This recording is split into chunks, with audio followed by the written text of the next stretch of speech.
president. I'm so impressed with all of you.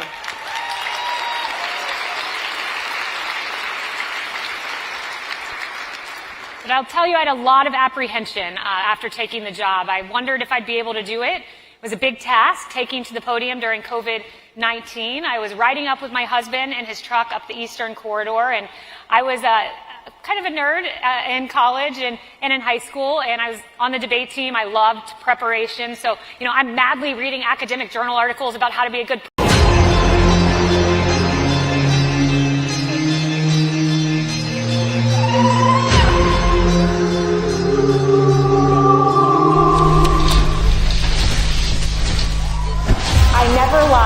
I sourced my information, but that will never stop the press from calling you a liar. We must be on offense, confident, bold, and willing to call it out. We cannot be silent. Jen Psaki promised us a daily White House press briefing. There isn't one today. There wasn't one Monday. When the going gets tough, the daily press briefing that she promised goes out the window. You don't have the press corps. You don't have the shouted questions because they simply do not care. Where are the investigative journalists? We are fighting for the rights of all Americans. Freedom is at risk. Ronald Reagan said it best, freedom is one generation away from extinction. And that is why we bring children into this world, to carry on the message of the United States of America, of your family unit, of your faith, whatever that may be. Carry on the values that we hold dear.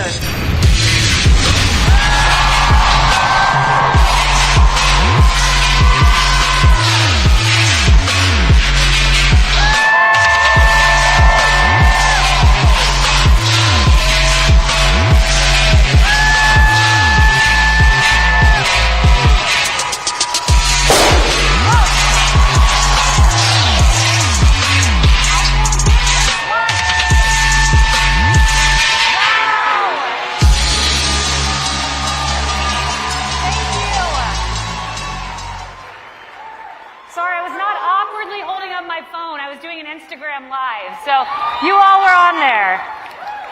Thank you so much, guys, for being here. It's an honor to close out AmericaFest. Have you all had fun?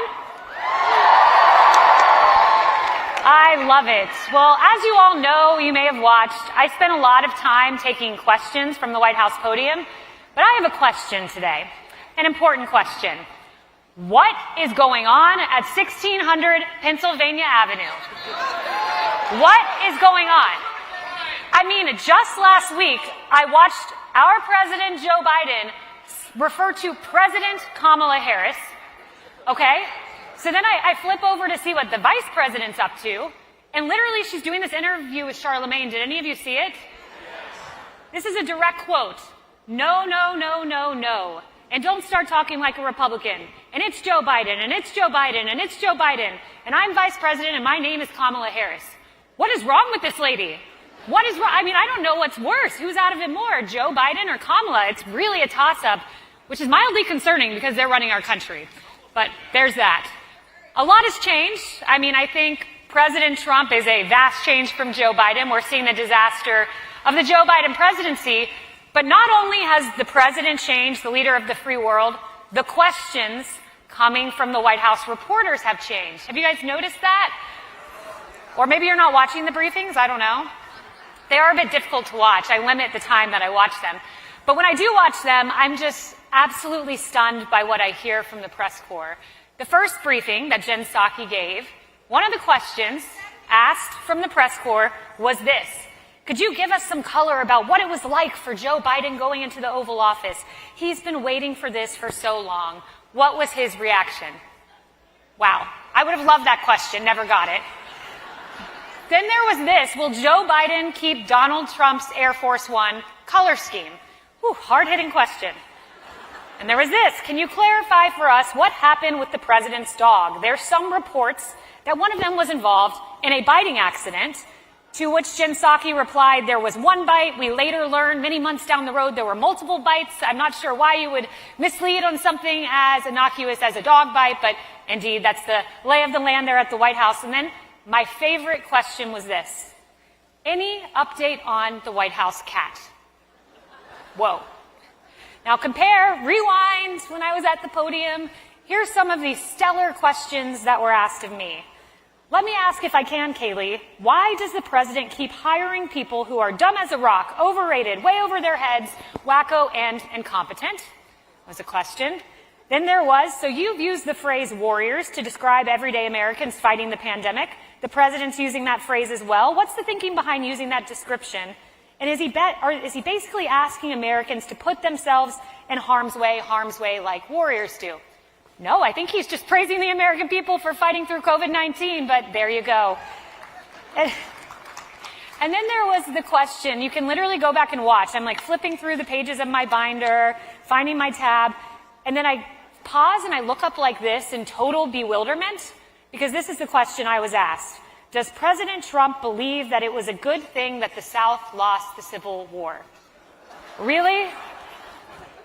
They say there's no such thing as a dumb question, but make no mistake, that is a very dumb question.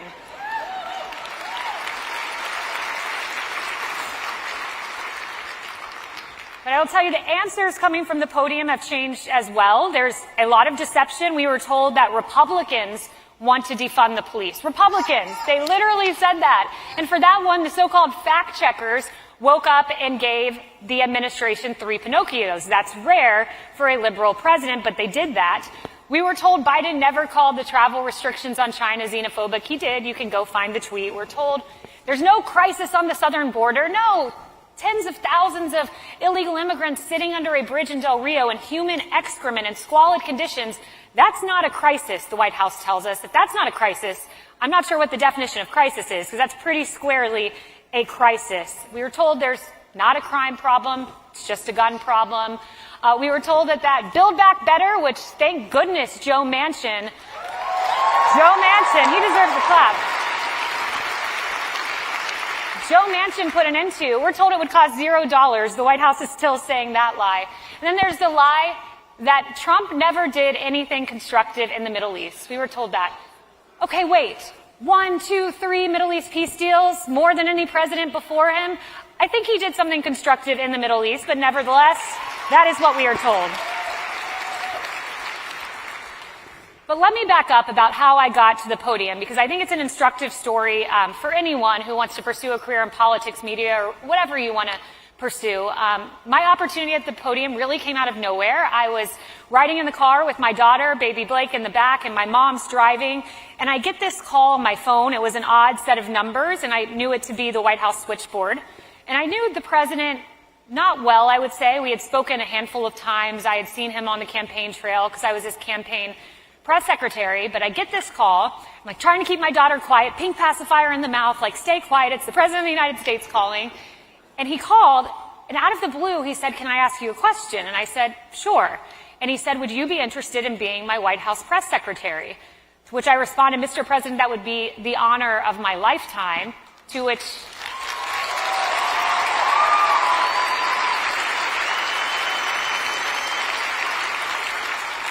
and he responded with, Mark, get it done. And I think he meant, Mark Meadows, go get it done. But it was surreal because I had interned in the White House for the Bush administration. I had watched Dana Perino give a press briefing. She's great, love her. My colleague now at Fox, I had interned at Fox. I had worked my way up through the political ranks, and this idea of standing at a podium where I was just an intern in the back of the room watching the press secretary at the podium, it was something to take in, but that's where hard work can get you. I believe in this room we have a future White House press secretary, maybe even a future president. I'm so impressed with all of you.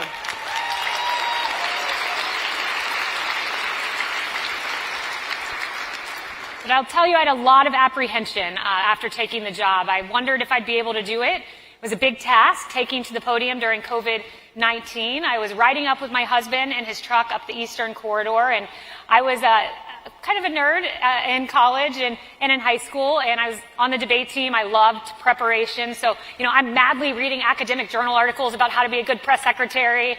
I'm calling people. I'm like, how do I do this? And my dad texted me this salient message that just cut through the noise, and of course preparation's important. But he said to me, Kayleigh, maybe you were made, quote, for such a time as this.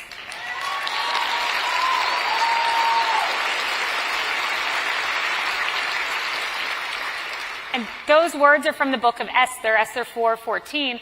Separately, apart from my dad, a liberal Democratic commentator said to me, Kayleigh, maybe you were made for such a time as this. And I don't know about all of you, but if you're a believer in this room, a lot of times when God's trying to send you a message, he sends the same message through two different people, or you hear it in a sermon and then you immediately open your devotional and you see the same message. That's when God's trying to beat you over the head and say, hey, I want you to have this message. And he indeed wanted me to have that message.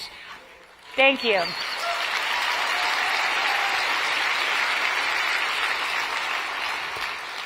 My first day came. It was April 13th, 2020, and I'm going to the White House, and it's pouring rain, not the ideal way to start a new job. I'm in the press secretary's office, sitting there, taking in the moment as I have, water up to my knees on my pants. It was, not ideal, but, I'm sitting there, and I get a call later in the day, first day as press secretary, Kayleigh, come to the Oval Office. And though I had been an intern, though I had been a Trump supporter for a while, I had never been inside the Oval Office. So my first trip into the Oval Office is to brief the President of the United States. And I pass this mahogany grandfather clock that's off to the left when you walk in the Oval Office. And I go onto the sunbeam pattern rug that President Reagan, his administration had designed, and President Trump repurposed it for his Oval Office. And I sit across from the Resolute desk. That was a desk that was gifted to us from Queen Victoria in 1880. And I'm sitting there on this gold couch thinking, I'm going to have to brief the President of the United States.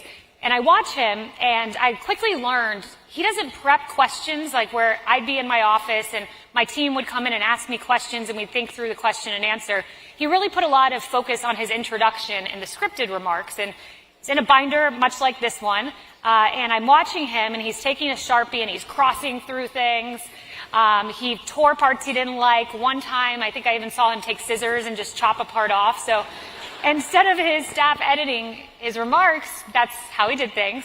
And I realized we're not going to have a lot of time for questions. So as he's about to walk out, I go, Mr. President, I know what you're going to be asked today. And he said, what's that? And I go, well, Dr. Fauci, always causing a problem in the White House, Dr. Fauci went out on CNN and said, look, maybe if mitigation would have started sooner, then, perhaps we could have saved more lives. To which the press was spinning and contorting and saying, Dr. Fauci said Trump could have saved more lives. So I told the president that, and he said, well, what would you say?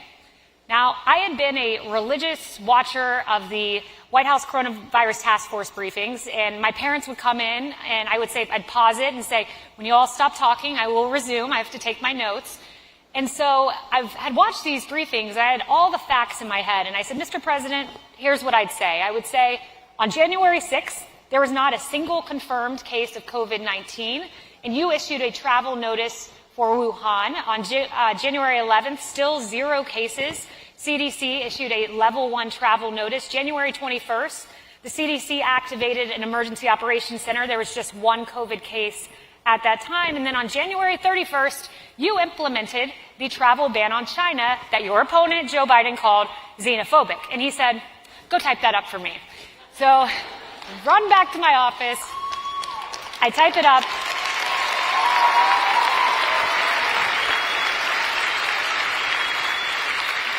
I type it up and I give it to him, and he would never read a scripted answer to a question because unlike the current guy, he's the commander-in-chief, he's the one calling the shots, he's the one making the decisions, the information's in his mind. He doesn't need to read a scripted note from a staffer like Joe Biden does. But on that day, only time I saw the president do this, he read that timeline word for word, and I thought, good job for the first day in the White House, Kayleigh.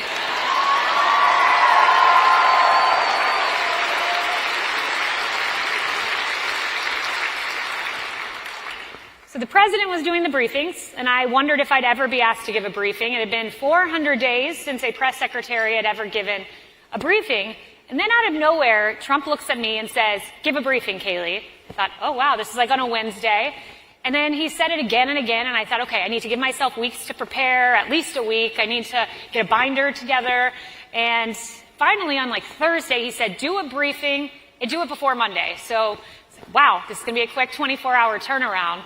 Which, by the way, I think I know why the president said for me to give a briefing. One day, he said to me, I would take very good personal notes just for my personal consumption, and I'd write them down. And one day he said to me, Kayleigh, let me see those notes. So I show him the notes. He said, these are beautiful notes. And anytime he would meet with governors, senators, you name it, he would tell me to hold up my notebook like a proud father so all could see them. And I think he said, if Kayleigh could take notes and have all this together, she can do a briefing. So I get ready to do the briefing. I get the binder together. And I'll tell you, that binder, that became something that was written about by CNN, among others. There's actually a camera behind me, and they would take pictures of my binder to try to get the tabs and I guess get some intel. I don't know why quite they were taking the pictures of my binder from behind me. But it led CNN to write this, Decoding the Mysteries of Kayleigh McEnany's Briefing Book. Now, we thought instead of having like COVID therapeutics testing, we would do like Jim Acosta, John Carl, Caitlin Collins as the tabs. That would have been really fun, and that is a big regret that we did not do that head fake for the reporters.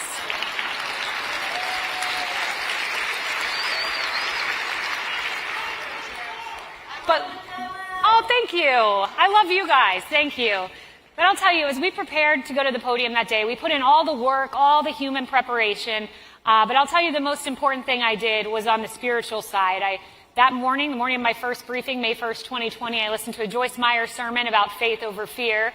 I prayed. I listened to Christian music. I tweeted out Philippians 4:13. I can do all things through Christ who strengthens me. But I will tell you, I got a lot of messages coming in from Christians, like Sarah Sanders, my predecessor, who said to me, I read my Jesus Calling before every briefing, and she's great. I love her. She shared with me the message from exactly 2 years prior in her Jesus Calling, and it said this, You are on the path of my choosing. There is no randomness about your life. As you give yourself more and more to a life of constant communion with me, you will find that you simply have no time to worry. But I worried that day. I worried a lot. I was very nervous. So I actually was so nervous that I was crying in my office when I was supposed to be at the podium. My assistant came in and was like, Kayleigh, you can't be crying. You need to be at the White House podium. And so she got my parents on speakerphone, and we all prayed together. And then I went to the West Wing private bathroom. I got on my knees, and I said a prayer. And when I walked to that podium, when I stood at that podium, I had gone from tears to utter and complete serenity. I'm telling you. I felt like I was meant to be there.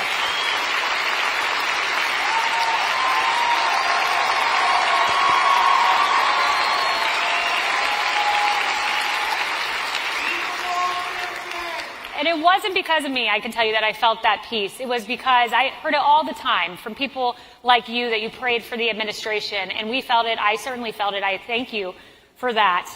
But look, my press shop, I decided, my dad said to me, come up with a motto for the press shop. And I said, okay, I need to come up with a motto. What do I want to be the guiding principle of this press office? And I thought about it, and I came up with offense only. Offense only. Because for a long time, I had seen conservatives maligned, trashed, defamed by the liberal media. And I walked in with no illusion as to who I was dealing with, tried to start out on a good foot with the media, but they very quickly made it personal. You saw some of the attacks and questions they were asked. And to be honest, it reminds me a lot of what you all go through on your college campuses. And I write about that in my book, my time at Harvard Law School, where I loved it. It was a dream of mine to go there. It was walking to the class in those crisp fall mornings. It was a real honor. They have the Socratic method in law school where they grill you on a case, and it's really good preparation for taking to a podium one day. But I'll tell you this, I was so dismayed at the environment at Harvard Law from some of the students in particular. I left academia, I think, right when it started to get really, really bad. And I know you guys feel it on your campuses. I left right in 2014. Well, it was actually 2 years later, but 2014 was really a turning point. That was the Ferguson shooting, as some of you may remember. And there were a lot of protests on campuses. And, I simply spoke out and said, look, I love our police. They're great, hardworking men and women. Before you demonize Darren Wilson, let's wait for the facts to come out. That's it. That's all I said. But they didn't wait. They did not wait for the facts to come out, because Obama's Department of Justice concluded, based on this investigation, the department has concluded that Darren Wilson's actions do not constitute prosecutable violations. But nevertheless, I was called vitriolic for standing up for the police. It got so bad where they put tape on the wall of the student common area, and they said privileged speech goes on this side and non-privileged speech goes on this side. That's how caustic it got on campus, which is why it's so important for us to speak truth and to be bold, even though it's hard. Because the tactics that I experienced from the press corps are the same tactics that the left is bringing to your college campus. So with grace and with kindness and with compassion, but with truth, we have to be bold and stand firm in our convictions. And that's exactly what I did with the press.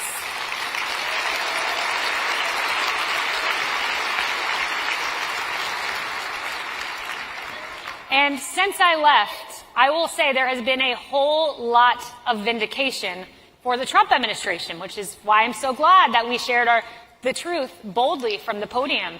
For example, and I think I run through these at any speech I do because I think it's so important to have accountability for the liberal hyenas in the press corps. So, NPR, here's what they told us. This was a headline that I had to deal with at the podium. Peaceful protesters tear gas to clear way for Trump church photo op. You remember that when St. John's Church burned? It's the church across from the White House. Well, we were told that Trump tear gassed and pummeled protesters for that photo op. And I said, no, that was not the case. I told them, but they ran with their headlines. Like the Washington Post, inside the push to tear gas protesters ahead of a Trump photo op. Washington Post also, from Tiananmen Square to Lafayette Square. They literally compared the two. CNN's Jim Acosta. Oh, Jim.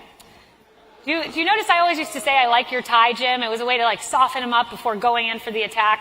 I wonder if I did that this day when he asked me if the White House, the president, and his team had to do it all over again, would you have gassed and pummeled protesters to clear the park so the president could have a photo op? Oh, wait. 8 months later, the Department of Interior Inspector General,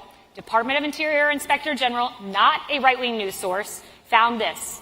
We determined that the evidence did not support a finding that the U.S. Park Police cleared the park on June 1st, 2020, so that then President Trump could have a photo op. Okay, so those headlines were all lies, and we now know that to be the case. Then there was the Russia bounty story.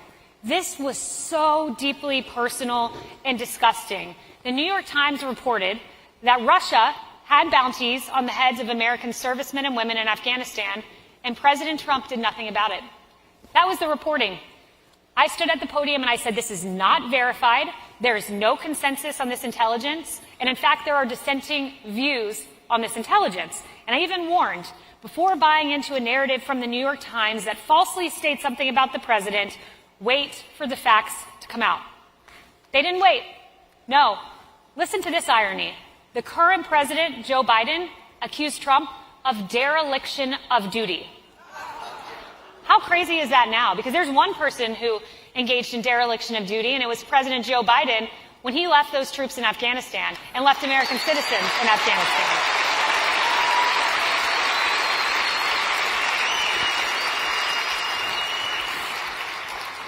President Trump was accused of treason. New York, this is the sickest part of it all to me. The New York Times literally went to Gold Star families, so families who lost their son or daughter in war, and said to them, convinced them that their son or daughter might have died because President Trump didn't take action. How sick is that? I mean, you think of the pain of a Gold Star family. I can't imagine losing a child. And then you're told that it was preventable, possibly, and it was all a lie. The entire story was a lie. And we know the story was a lie because 10 months later, Biden's intelligence community found this. This is the left-wing Daily Beast. U.S. intelligence walks back claim that Russians put bounties on American troops. It was a huge election time story that prompted cries of treason, but according to a newly disclosed assessment, Donald Trump might have been right to call it a hoax. It was all a lie. Yeah.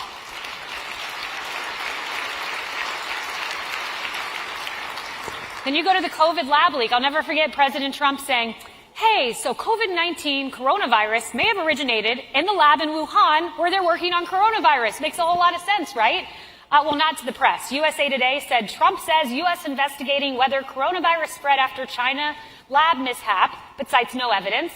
NPR actually said this, debunk the lab accident theory of pandemic emergence.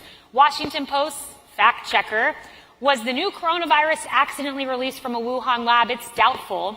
And there was CNN, Anthony Fauci just crushed Donald Trump's theory on the origins of the coronavirus. Oh wait, 1 year later, Washington Post, how the Wuhan lab leak theory suddenly became credible. Are you sensing a pattern here? All of these lies from the press have been categorically debunked many months later, but where are the firings of the press? Where are the changed headlines? Where is the accountability? It does not exist.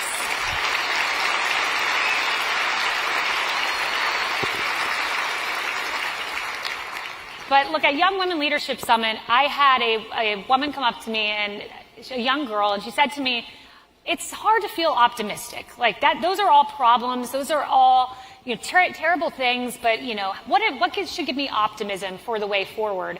And there's great cause for optimism. And here's why. The media has been exposed. If you look at the polling, Axios in January of this year found that for the first time ever in Edelman Trust Barometer history, fewer than half of all Americans have trust in traditional media. Get this. This is pretty eye-opening. 56% of Americans agree with the statement that journalists and reporters are purposely trying to mislead people by saying things they know to be false or grossly exaggerated. 56%, that's a big number. And out of 46 countries surveyed for trust in press, guess where the United States ranks? Dead last. People are waking up. They see it. And they see it when you look at the polling. Quinnipiac's a left-wing polling organization, far left-wing polling organization. And one of my favorite things to do is keep track of their polls that show the crumbling Biden presidency. And I have a little notebook, and every time the Quinnipiac poll comes out, I get to cross out the number, and it goes a few numbers lower. So I just cross them out, and you can literally see Joe Biden's presidency just going whoosh. And here's the numbers. And it's bad for our country. Let me be clear about that. It's bad for our country. We want this country to succeed, no matter who is president. It's a travesty to watch, but it's encouraging to see that the American people are recognizing that he is directly corresponding to the problems that we face.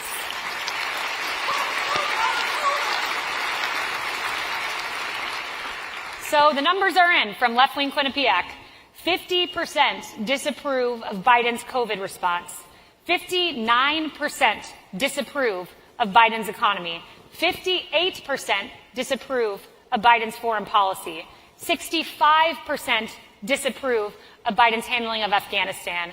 67% disapprove of Biden's handling of the border crisis. And overall, just 36% approve of the Biden presidency. Wow. That is enormous.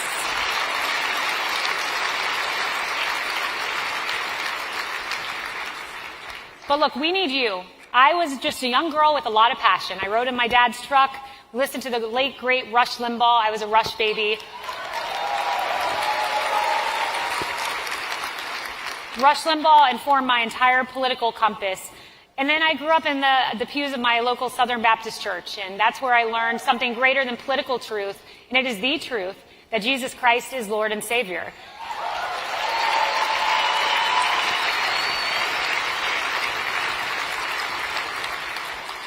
But I took truth and I turned it into action, and I am so encouraged that I hear from you all and hear what you're doing on your campuses, because you're doing just the same. Because we're at a crossroads. Never before have we been at a place like this, where our police officers are absolutely demonized. I remember riding through the streets of D.C. and seeing ACAB spray painted all across the city on the Veterans Affairs sign. ACAB, all cops are, and I won't say that horrible word, but they're under attack. Socialism is quietly creeping through the halls of Congress. That's exactly what the Build Back Better plan would have done. But it's a scary place. Anti-Semitism, some of the things I've heard from Democratic congresswomen, anti-Semitic remarks from the Squad and the like, it's reprehensible. And then there's Afghanistan. I've always said this was a turning point for this president, for this country. And indeed it was. The polling bears it out. But we used to not call the Taliban our Afghan partners. They're not partners. They hang innocent people in the streets. They are not, quote, our partners as they've been described. We used to believe in leave no man behind. We left a lot of men and women behind in Afghanistan. A lot. And then 13 beautiful servicemen and women, our heroes, were put in a situation they should have never been in at Kabul airport, and they gave their lives. And they shouldn't have had to do that, but they gave their lives heroically because American troops and soldiers always rise to the occasion, and they certainly did.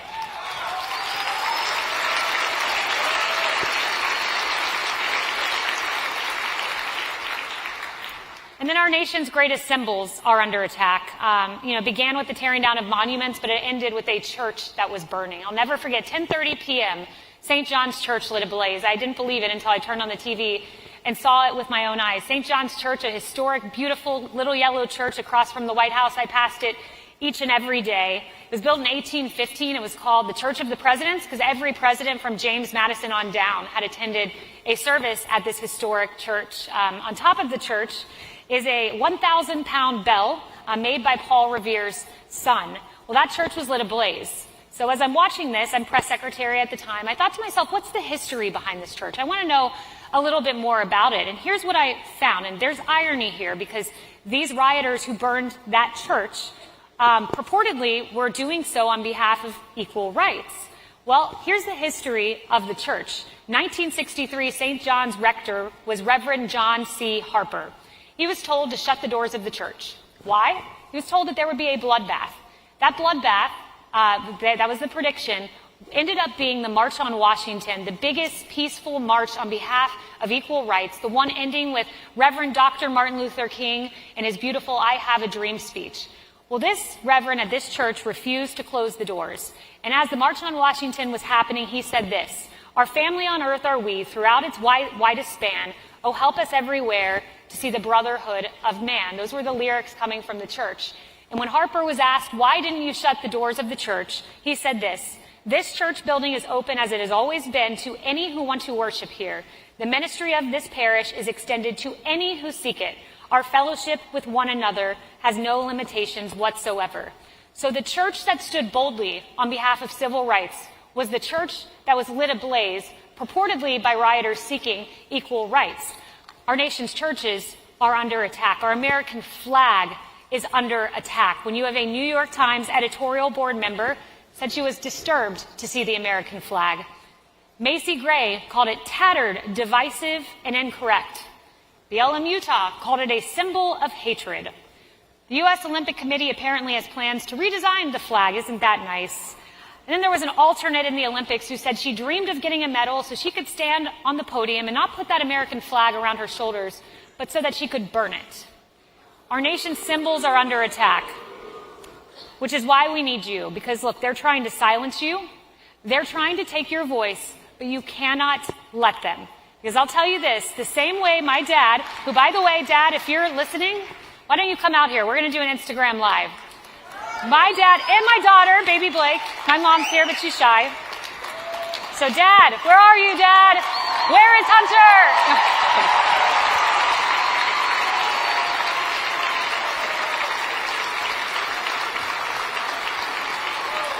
Awesome.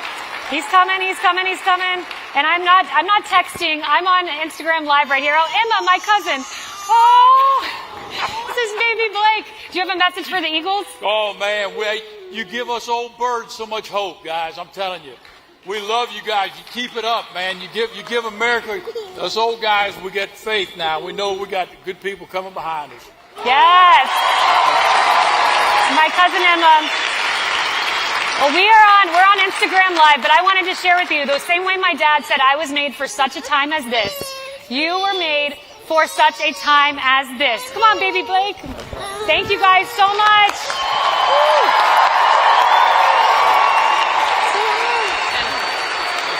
Thank you. All right, guys, thank you so much for having me. Baby Blake says hi. Have a good one.